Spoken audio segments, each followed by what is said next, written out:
Francois Legault will officially announce his cabinet shuffle tomorrow, but we already know that one minister will be gone, Public Security Minister Francois Bonnardel. Joining us now to discuss this is political analyst Victor Henriquez.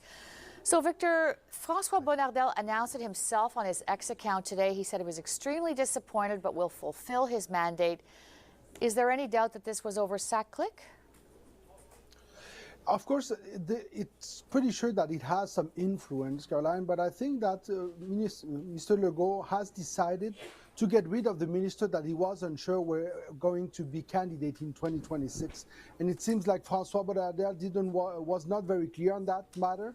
So we saw that André Laforêt is out, Mr. Lamontagne is not going to be there, Suzanne Roy is not going to be there, and now with Bonnardel, CAQ has an influence and probably was not that sure that his minister wanted to stay. Okay.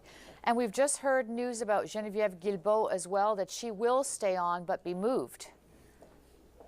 Exactly. She would be at the municipal affairs. And it's not a promotion, but it's a parallel move here in the case of Geneviève Trudeau.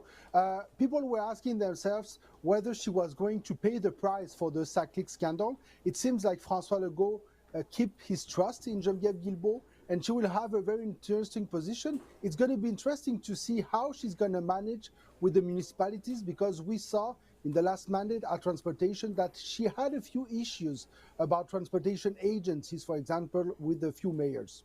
Yeah. What about the overall objectives of this shuffle, Victor? The kind of a message, or what kind of a message do you think that Francois Legault is going to try to send with tomorrow's shuffle?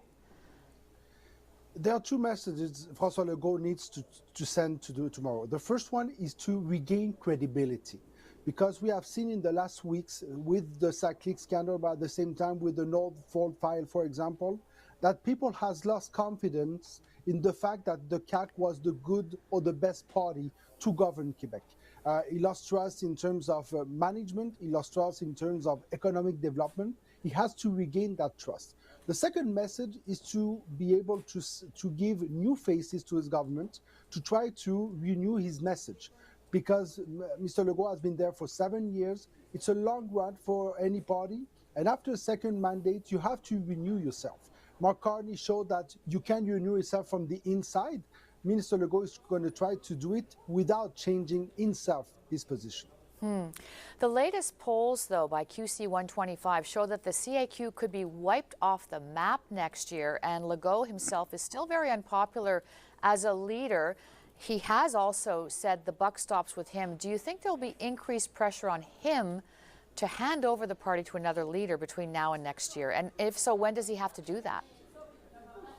Christmas is going to be a critical moment for Mr. Legault, because if the numbers stayed the same, he's in the 4th place right now.